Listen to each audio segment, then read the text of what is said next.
Hello everyone, welcome back to our channel Let's Learn From Home. As we have started with B.Ed series, so here's another video for you. In this video we are going to discuss about different models of inclusion. अगर अभी तक आपने बाकी सारी videos नहीं देखी हैं तो नीचे दिए गए हैं सारे link, please go and watch it. Okay, तो अभी तक हम इंक्लूसिव एजुकेशन में what is inclusive education, what is need, उसकी इम्पोर्टेंस, ये सब हम डिस्कस कर चुके हैं. तो आपने वो वीडियोस नहीं देखी है, please go and watch them. आपको उनसे कॉन्सेप्ट्स और अच्छे से क्लियर हो जाएंगे. ओके, सो अब स्टार्ट करते हैं मॉडल्स ऑफ इंक्लूजन से. ओके, तो सबसे पहले आप एग्ज़ाम में जो लिखते हैं वो होता है इंट्रोडक्शन. तो एक बेसिक, एक गुड इंट्रोडक्शन लिखना बहुत ज़रूरी होता है, क्योंकि वो एक पहला पैराग्राफ होता है जो आपका एग्जामिनर आपकी आंसर शीट में पढ़ रहा होता है. से वो जज करता है कि आपने अपना आंसर कैसा लिखा है. ओके, सो आप मॉडल्स ऑफ इंक्लूसिव एजुकेशन में आप उससे पहले ये डिस्कस कर सकते हो कि इंक्लूसिव एजुकेशन है क्या, इसकी इम्पॉर्टेंस. ठीक है, तो मैं आपको एक शॉर्ट में हम लोग क्विकली कर लेते हैं इसको. तो इंक्लूसिव एजुकेशन जो है वो एक एफर्ट है through which we are providing educational opportunities to all who are excluding to having an access to education. तो ये एक छोटा सा एफर्ट है जिसके थ्रू हम एजुकेशन अपॉर्चुनिटीज़ प्रोवाइड कर रहे हैं उन सबको जो इस एजुकेशन के प्रोसेस से जो बाहर थे, है ना. तो सबसे पहला ये जानना किनको हमें इंक्लूड करना है इस एजुकेशन के प्रोसेस में, उससे पहले ये बहुत ज़रूरी है जानना कि कौन इस प्रोसेस से बाहर है, उसी को तो हम इंक्लूड करेंगे. जैसा कि एक सिंपल एक क्लासरूम का एग्जाम्पल लेते हैं. जब आप लोग कोई गेम खेलते हो या जब कोई टीचर क्लास में पढ़ा रही हो तो अटेंडेंस जब ले रही होती है तो टीचर सबसे पहले ये जानती है ना अटेंडेंस के थ्रू कि कौन सा बच्चा आज आया और कौन सा बच्चा नहीं आया है और वो क्यों नहीं आ रहा है. फिर हम टीचर उसे, अगर वो 2-3 दिन तक नहीं आता है, और फिर टीचर उसे कॉल करती है, राइट. तो पहले तो हम इंश्योर करते हैं ना इस चीज़ को कि कौन नहीं आया है, क्यों. तो इसी तरह इस प्रोसेस में ये जानना बहुत ज़रूरी है कि कौन इस मेन स्ट्रीम एजुकेशन से बाहर है, ताकि हम उन्हें अपने साथ लाकर हम ये इंक्लूसिव एजुकेशन का प्रोसेस जो है और बेटर बनाएं.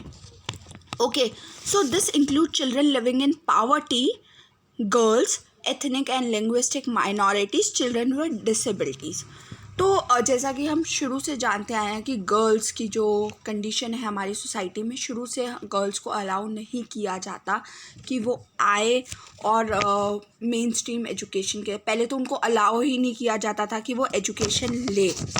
ठीक है, अब अलाउ किया जाता है तो बहुत सारी जगह ऐसी है जहाँ पर विमेंस को जो है जो वुमेंस को जो है वहाँ पर सिर्फ गर्ल्स स्कूल्स में भेजना. ठीक है, अगर कोई उनके आसपास कोई कोएड स्कूल है तो वहाँ उनको नहीं भेजा जाता है. ठीक है, तो ये ऐसा क्यों, मतलब हमारी सोसाइटी में हो रहा है, तो ये बहुत ज़रूरी है. दूसरा, कुछ एथनिक और लिंग्विस्टिक माइनॉरिटीज़ हैं हमारी कंट्री में जिनको हमें मेन स्ट्रीम में लाना है. चिल्ड्रन विद डिसेबिलिटीज़, उनकी कुछ अपनी स्पेशल नीड्स होती हैं जिनको अगर हम मेन स्ट्रीम स्कूल में इनवाइट कर रहे हैं तो ये बहुत ज़रूरी है कि उनके लिए वो फैसिलिटीज़ भी प्रोवाइड किए जाए. वो फैसिलिटीज़ तो स्कूल प्रोवाइड करेगा, but at the end as a teacher या एज अ टीचर आप अपने स्टूडेंट्स को क्या समझाएंगे कि वो उन बच्चों के साथ कैसा बिहेव करें, ये बहुत ज़रूरी है. क्योंकि टीचर को तो क्लास में सिर्फ 35 to 40 मिनट्स ही रहना है. इन द एंड जो पूरा एक बच्चा जो है अपना जो टाइम स्पेंड करता है वो उन बच्चों के साथ, उनके पीयर्स के साथ स्पेंड करता है. तो वो बच्चे उन्हें एक्सेप्ट करे, उसे चढ़ाए ना, ये बहुत ज़्यादा ज़रूरी है ना. तो हमें बच्चों के अंदर वो उन्हें एजुकेशन देनी है कि वो भी हमारी सोसाइटी का पार्ट है. Only then we are able to achieve the main objectives of या गोल्स ऑफ इंक्लूसिव एजुकेशन. ठीक है, तो अब जल्दी से डिस्कस कर लेते हैं कि डिफरेंट मॉडल्स क्या है इंक्लूसिव एजुकेशन को. So there are basically 5 models. Number 1 is push-in or full inclusion model. Okay, number 2 is Wang adapted learning environment model, जिसको हम ALEM भी बोलते हैं, ALEM. ठीक है, तो जहाँ पर ये लिखा हो आप लोग कंफ्यूज मत होइएगा, यही इस मॉडल का दूसरा नाम है. ठीक है, next is team teaching model. Next one is strategy intervention model. Last one is circle inclusion model. ठीक है, तो आप एग्ज़ाम में ऐसे टेबल या ऐसे पाई चार्ट के थ्रू या ऐसे कुछ एक टेबल बनाकर जो है डिस्कस कर सकते हैं, जिससे क्या होता है जब एग्जामिनर आपकी आंसर शीट देखता है तो उस पर एक अच्छा इफेक्ट जाता है कि हाँ बच्चे ने टेबल के थ्रू समझाकर पॉइंटर्स में लिखा है. तो ऐसे आप इन मॉडल्स के नाम लिख सकते हैं. ठीक है, अब जल्दी से एक एक करके इन सबको डिस्कस कर लेते हैं हम लोग. Okay, so your number 1 model is push in और full inclusion model. Okay, so जो फुल इंक्लूजन मॉडल है, पुश-इन का दूसरा नाम है फुल इंक्लूजन मॉडल. आपको नाम से पता लग रहा है फुल इंक्लूजन, यानी सबको इंक्लूड करना है, हमें किसी को भी इसमें पीछे नहीं छोड़ना है ना. तो अगर हमें सबको इंक्लूड करना है तो उसके हिसाब से हमें सबको वो फैसिलिटीज़ भी देनी पड़ेगी, है ना. वो क्लास में ट्रस्ट, वो कॉन्फिडेंस उस बच्चे में दिलाना पड़ेगा. Yes, this is your classroom, आप भी इस क्लास का उतना ही इम्पॉर्टेंट हिस्सा हो जैसे दूसरे बच्चे हैं. ओके, सो इसमें चिल्ड्रन विद डिसेबिलिटीज़ भी आते हैं. एक क्लास में आप सब लोग जानते हैं कि 40 स्टूडेंट्स कम से कम होते ही हैं. 40 नहीं तो 35, इससे कम तो आपको कहीं नहीं मिलेंगे. और एक पीरियड 35 to 40 मिनट्स का होता है, जिसमें एक टीचर को क्लास के हर एक बच्चे पे ध्यान देना होता है, क्योंकि हर एक बच्चे की अपनी कुछ स्पेशल नीड्स होती है. हर एक बच्चा एक उसकी पेस ऑफ डेवलपमेंट अलग है, राइट. सो जो वो बच्चा है उसकी तो अपनी कुछ अलग नीड्स है और टीचर को उस पर भी उतना ही ध्यान देना है. तो इसमें एक स्पेशल एजुकेटर का रोल आ जाता है. वो जो स्पेशल एजुकेटर है वो उस बच्चे के लिए क्लासरूम में आएगा और उस बच्चे को हेल्प करेगा इन स्टडीज़. मतलब जो टीचर क्लास में पढ़ा रही है वो उसको उसके बेसिक्स बताएगा कि टीचर क्या पढ़ा रही है. बाकी जर्नल टीचर का ही मेन काम रहता है टू मेंटेन हर रिकॉर्ड्स, कि वो बच्चा पढ़ाई में कैसा चल रहा है.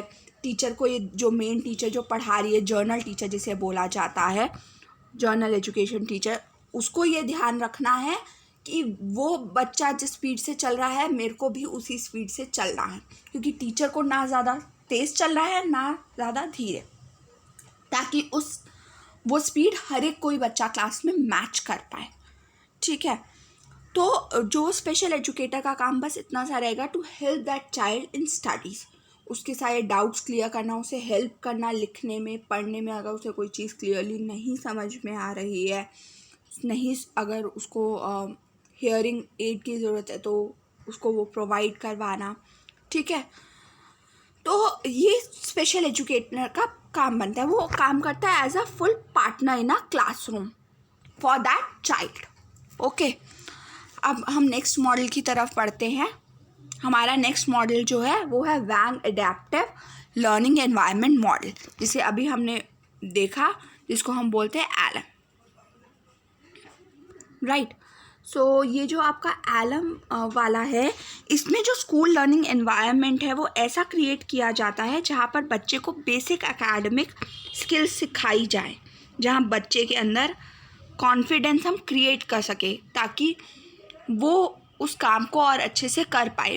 डेवलपमेंट कब होती है, डेवलपमेंट और लर्निंग हम किसे कब कहते हैं, जब वो बच्चे के अंदर जो वो काम आज तक नहीं कर पा रहा था, वो उसके अंदर वो काम करने का कॉन्फिडेंस आए, है ना.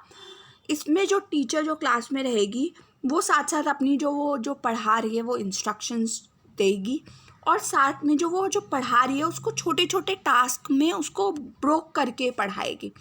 फॉर एग्ज़ाम्पल, हम जब रोटी खाते हैं तो हम उसको एक साथ पूरी रोटी तो नहीं खाते, हम उसको छोटे छोटे पीस करके खाते हैं, राइट. आप कुछ भी खाते हैं तो इससे क्या होता है, हमारा डाइजेशन प्रोसेस भी अच्छा होता है और हम प्रॉपरली खाना च्यू करके खा पाते हैं, जिससे कि डाइजेशन अच्छा होता है, right.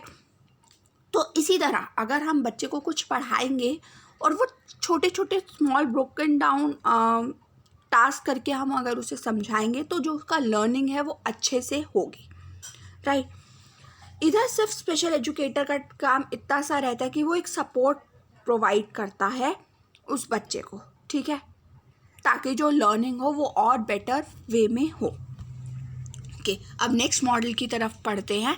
Next is team teaching model. Okay, so जो टीम टीचिंग मॉडल है इसमें एक टीम की तरह, नाम से आपको पता लग रहा है टीम टीचिंग, मतलब जो टीचिंग है वो टीम की तरह है ना। तो इसमें जो जर्नल एजुकेटर है और जो स्पेशल एजुकेटर टीचर है वो एक साथ आते हैं और क्लास को पढ़ाते हैं एज अ पार्टनर, ठीक है। जैसा कि हम शुरू से सुनते आए ना, एक और एक 2 नहीं 11 होता है ना, मतलब एक और अगर 1 और 1 प्लस करे तो 2 ही होता है। बट जब वो 2 जने एक काम को करते हैं तो उस काम को करने की स्पीड जो इधर बोली जाती है वो एक दूसरे का सपोर्ट हो जाता है, तो इसलिए हम उसे 11 बोलते हैं, राइट। तो जब वो 2 टीचर एक साथ आ गए, एज अ पार्टनर बन गए, तो वो यानी वो क्लास को और अच्छे से हैंडल कर पाएंगे। अगर वो क्लास को हैंडल अच्छे से कर पाएंगे तो बच्चों के जो डाउट है वो और अच्छे से क्लियर हो पाएंगे। तो जो बच्चों के दिमाग में पढ़ाई को लेकर जो स्ट्रेस रहता है वो दूर हो जाएगा। क्लास में बच्चे की लर्निंग और अच्छे से कब हो पाएगी, जब उसको किसी चीज़ का स्ट्रेस नहीं रहेगा, राइट। ना एग्ज़ाम्स का, ना किसी और चीज़ का। बच्चों को सबसे ज़्यादा स्ट्रेस इसी चीज़ से लगता है ना। तो एक टीम टीचिंग मॉडल इस चीज़ के लिए तैयार किया गया है। Okay, so our next model is strategies intervention model, ठीक है। According to this model, every child develop their potential to do a task independently. It means एक बच्चा उस काम को कैसे करेगा वो उस चीज़ का पोटेंशियल वो खुद ही डिसाइड करता है। मतलब हर एक बच्चे के अंदर हर एक काम को करने का एक अलग अलग पोटेंशियल होता है, ठीक है। और वो पोटेंशियल, वो जो लर्निंग होती है या वो जो डेवलपमेंट होती है, वो पोटेंशियल उसको उस चीज़ से मिलता है और वो हर एक बच्चे का अलग अलग होता है, ठीक है। समझ लो आपकी मम्मी घर पे रोटी बनाती है तो वो ज़्यादा जल्दी बनाती है। हम अभी सीख रहे हैं रोटी बनाना या हमें नहीं आती है, आप लोग पहली बार किचन में घुसोगे तो ऑब्वियसली आपको रोटी बनाने में प्रॉब्लम होगी। तो यानी आपके अंदर वो पोटेंशियल अलग है, right. May be through practice आप उस रोटी को जल्दी बनाना सीख जाओ। वही आपका फ्रेंड रोटी बनाए तो शायद उसकी रोटी आपसे बेटर बने। क्यों? क्योंकि आपका और उसका पोटेंशियल काम को करने का अलग अलग है। तो डेवलपमेंट भी उसी तरह से बहुत अच्छे से होता है जब बच्चा वो उस काम को करना खुद इंडिपेंडेंटली सीखता है, तो उसके अंदर उस काम को करने का पोटेंशियल अलग से डेवलप होता है और एक ऑल राउंड डेवलपमेंट होती है बच्चे में। Okay, so our last model is circle of inclusion model. Okay, ये जो मॉडल है प्राइमरली यूज़ किया जाता है जब बच्चा यंग चिल्ड्रन में, जब बच्चे का बर्थ होता है टिल द एज ऑफ 8, ठीक है। इसमें हम बहुत सारे एलिमेंट्स यूज़ करते हैं बच्चे के अंदर एक ट्रांजिशन लाने में, ताकि बच्चा एजुकेशन के प्रोसेस से इस सोसाइटी के एनवायरनमेंट को अडेप्ट कर पाए, ठीक है। इसमें हम सबका कॉम्बिनेशन होता है, आपके पेरेंट्स का, क्योंकि एक फैमिली एक ऐसी जगह होती है जहाँ बच्चा सबसे पहले सोशलाइज करता है, जहाँ बात करता है, ठीक है। फिर स्कूल में आता है तो वहाँ के स्टाफ से इंटरैक्ट करता है, स्कूल के टीचर से इंटरैक्ट करता है, फ्रेंड से इंटरैक्ट करता है। तो ये कॉम्बिनेशन बनता है, ठीक है, जिससे कि बच्चे का जो बेस फाउंडेशन है वो और स्ट्रॉन्ग बनती है और बच्चे की डेवलपमेंट और अच्छे से हो पाती है, राइट। ओके, तो आई होप आप लोगों को ये सारे कॉन्सेप्ट समझ में आए होंगे। अगर वीडियो अच्छी लगी हो तो प्लीज़ वीडियो को लाइक करें, चैनल को सब्सक्राइब करें और शेयर करें अपने फ्रेंड्स के साथ। Thank you so much.